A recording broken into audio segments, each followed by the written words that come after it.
Bonjour Virginie Geron. Oui, bonjour. Bonjour, vous êtes députée européenne, vous êtes du groupe Identité et Démocratie au Parlement européen.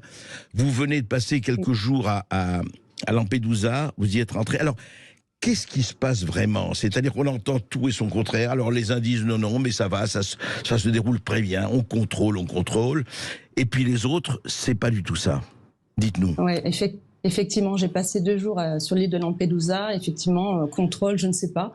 En tout cas, ce qui est édifiant, c'est que tout est organisé pour pousser à la migration. Et je m'explique en quelques points. Oui. Déjà, quand nous sommes arrivés, il n'y avait pas un seul migrant. Ah bon? Donc c'était une de mes questions. Bah oui, parce que tous les jours, effectivement, on nous alerte Oui. il y a des arrivées de migrants. Oui. Et en fait, on a eu la chance de ne pas avoir de migrants parce qu'en fait, pour 2 raisons. Un, parce qu'il y avait des orages. Et en fait, les gardes-côtes nous disent que quand il y a du mauvais temps, donc il n'y a pas de migrants à récupérer sur les embarquements. Et le deuxième point, et c'était ça donc l'objet de notre visite. Donc nous sommes allés sur un hotspot. Donc c'est un endroit où ils recueillent les migrants. Donc on a eu toute la procédure et c'était très intéressant de voir qu'en fait, comme je l'ai dit, tout est organisé pour faciliter les flux migratoires. C'est-à-dire? Oui. Ils vont chercher, les gardes-côtes vont chercher jusqu'à 450 km de l'île de Lampedusa les migrants sur leur embarcation. 450 km, ils vont les chercher pendant une distance de 450 km. Oui, c'est ça. Exactement. Ça, déjà, premier point. Oui. Les bateaux, une fois qu'ils les recueillent, qu'est-ce qu'ils en font? Ils les laissent, ils les coulent pas, ni les moteurs. Donc, ils les récupèrent, ils les amènent sur l'île de Lampedusa. Et là, c'est effectivement, moi je trouve que l'accueil est beaucoup plus facilité, beaucoup plus chaleureux que lorsqu'on va à l'aéroport de JFK à New York. Et je m'explique. Oui. Et je m'explique. Donc, on les accueille sur l'île de Lampedusa. Donc, première chose, on les met sur des bancs où je mets une photo où ils peuvent recharger leur téléphone. Ils ont le code Wi-Fi tout de suite proposé. Visite médicale. Et après, départ. Alors, la question, c'est en combien de temps ils font tout ça? Ils ont des règles très strictes. Entre 12 heures et 48 heures, tous ces gens, ils obtiennent leur papier.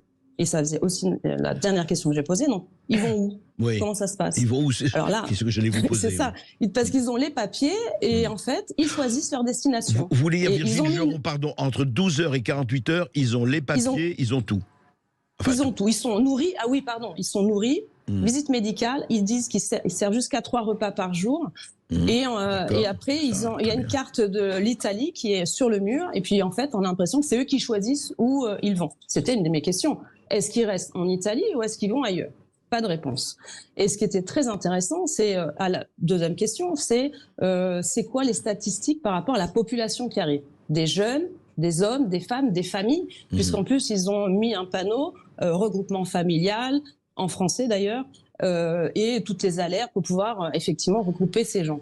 Et donc là aussi pas de réponse, sauf le maire que nous avons aussi vu juste avant, le maire de Lampedusa, un jeune maire très dynamique et qui a vraiment envie de faire en sorte que tout se passe bien, notamment pour, on vous l'avait dit en préambule, c'est une petite île de 20 km² de superficie qui recueille entre 6500 et 6700 habitants. Et puis quand on arrive à l'aéroport de Lampedusa, ça semble être une île dédiée au tourisme, avec des panneaux pour visiter les îles, les mers avec les tortues, etc. Ouais. Donc, et il disait que lui, il constatait plutôt entre 85 et 90% d'arrivées de jeunes hommes. Donc voilà, ça, heureusement qu'il nous a donné cette information.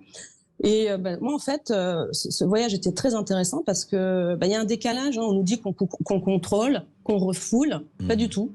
On n'a pas vu d'agent de Frontex, d'ailleurs, dans cette expédition. Frontex, donc l'agence qui est censée protéger nos frontières extérieures. Donc, il n'avait pas du tout d'agent pour nous expliquer son rôle. Juste Virginie Geron, pardon. Si je comprends bien, vous n'avez pas vu un seul migrant pendant ces 48 heures? Non, parce que il y a un rythme de flux tellement intense, c'est ce qu'ils ont dit, qu'ils sont obligés de leur donner rapidement tous les papiers pour pouvoir les faire sortir. Pour qu'ils partent et qu'ils laissent la place aux autres. Attention, pour qu'ils laissent la place aux autres. Donc en fait, le constat, c'est quoi? C'est que tout est organisé pour, moi j'ai envie de dire, pousser les gens à la migration.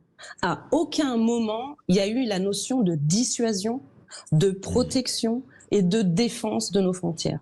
Et aussi, comme je l'ai dit tout à l'heure, ironiquement, quand on va à l'aéroport aux États-Unis, notamment JFK, vous devez montrer vos papiers, vous devez remplir un ESTA, vous devez montrer patte blanche. Là, en fait, à aucun moment, vous avez le sentiment de franchir une frontière, en fait, j'ai envie de dire. Au contraire, vous franchissez la mer pour obtenir mieux, effectivement, la recharge de téléphone, accès à un médecin, des papiers qui sont, je vous le dis, transmis entre 12 et 48 heures. Et après, c'est la clé pour aller où ils veulent. C'est eux qui choisissent, en bateau, en avion.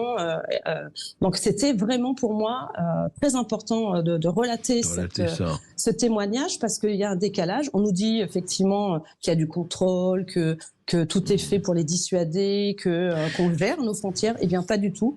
Et une autre des questions, c'était aux gardes-côtes qui étaient présents, c'est que, voilà, eux, leur rôle, ils le disent, c'est d'aller les chercher sur les embarcations, et de les ramener à terre. C'est ça. Et point barre. C'est tout. Ouais. Pas de contrôle, pas de patrouille pour aller voir s'il n'y a pas des embarcations et qu'il faudrait peut-être repousser. Et pas du tout. C'est pas du tout l'énergie qu'on a ressentie lors de cette visite. Donc, effectivement, et vous n'avez pas vu, enfin, vous n'avez peut-être pas eu le temps, mais vous n'avez pas vu d'ONG qui étaient là quand même, parce que eux, orage ou pas orage, si. En tout cas, si, il y avait 2 ONG, donc vous avez la Croix-Rouge et puis vous avez 2 ONG, j'ai pas retenu le nom, excusez-moi, mais il y avait 4 personnes. Mais c'est vrai que c'était plus eux qui prenaient en charge les migrants. Là, ils n'étaient pas là, comme je vous dis. Pour eux, il faut déstocker, j'ai envie de dire, déstocker l'arrivée des migrants pour pouvoir laisser la place aux nouveaux.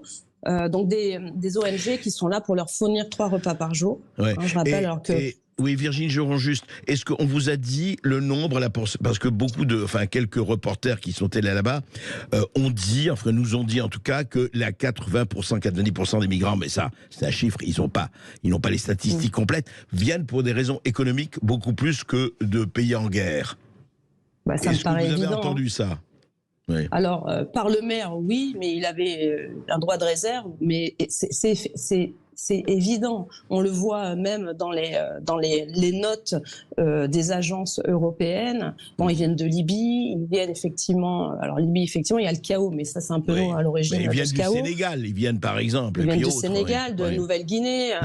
Mais c'est vrai que là, ils ne voulaient pas nous transmettre les données par rapport au pays d'origine, et notamment le genre, savoir si c'était des femmes, des mineurs, des enfants. Oui, ils ne voulaient pas vous transmettre ces informations, parce qu'ils les ont, ces informations. Et ils les ont, puisqu'ils sont obligés un petit peu de les enregistrer à un moment donné. Après, ce qui était édifiant, c'est qu'on leur donne des papiers et ils vont dans la nature. Et on le voit bien dans les chiffres. Ce matin, je les ai récupérés.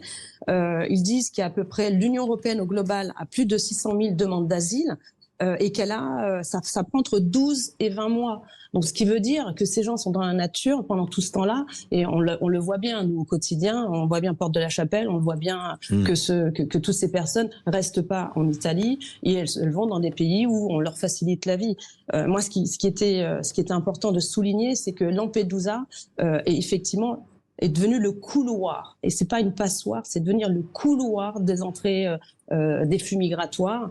Et rien n'est fait. Et même dans le pacte des migrations qui est en cours de négociation, puisque ça fait depuis 2020 qu'il est sur la table, qui veulent le conclure en juin 2024, juste avant les élections, on voit bien que ça va encore plus favoriser, puisque veut donner encore plus de moyens à ces ONG, à ces agences pour continuer à faciliter. Moi, j'ai envie de dire plus que ça. Qu'est-ce qu'on peut donner de plus de moyens, alors qu'il y a déjà ce couloir, à part donner des colliers de fleurs et des cocktails d'arrivée ou des téléphones, comme on a vu à Douai il y a quelques jours. Je vois pas ce qu'ils peuvent donner de plus de moyens, puisque l'énergie aujourd'hui de ce pacte européen, c'est de faciliter les flux. Ce que nous, on dénonce. On va pas. Vous savez tous très bien notre position. On ne peut pas accueillir toute la misère du monde. Monsieur Macron a répété cette phrase, mais nous, c'était déjà Rocard à l'époque, et puis nous, il y a longtemps. C'est très bien que depuis longtemps qu'on est sur cette même tendance. On n'a rien changé. Maintenant, on voit bien que dans les faits, et c'est ça qui est important d'aller sur le terrain, c'est que tout est fait pour faciliter leur arrivée, et surtout, j'ai envie de dire, pour les pousser à venir. Parce que c'est vrai que la misère, moi je suis allée souvent en pays, en Afrique, j'ai fait le Nigeria, j'ai fait en Sierra Leone, c'est vrai que c'est la misère. C'est vrai qu'il faut du soutien, du développement économique, et c'est vrai que, évidemment, là, comme tout le monde... l'autre version du problème, l'autre versant du problème, disons-le. Exactement. Mais c'est humain. Vous voyez un billet de 500 € par terre, qu'est-ce que vous faites? Vous le ramassez. Et vous prenez le risque pour le ramasser. Donc c'est évident que l'origine du problème, on le connaît tous. Et nous, au lieu de contenir, au lieu d'essayer comment dire, dissuader cette arrivée, eh bien, on favorise et on voit bien que ça va être de pire en pire, puisque, comme je vous l'ai dit, les moyens que le pacte européen est en train de mis en place, même s'il est bloqué par certains pays de l'Est, est en cours de négociation. Merci Virginie Joron, merci de votre témoignage. Et nous avons, je crois, Jocelyne qui nous appelle. C'est c'est Jocelyne, effectivement. C'est notre invitée, la prochaine invitée. Virginie Joron, on va continuer à parler de tout cela. Là, on va parler avec Jocelyne Quesada de l'Algérie, parce qu'il y a des Français qui veulent justement pas du tout émigrer ou traverser la Méditerranée pour aller rendre hommage à leurs défunts, voilà, aux gens qui ont été enterrés en Algérie, à leurs parents et grands-parents. Et il semble qu'il y a quelques problèmes. On en parle tout de suite.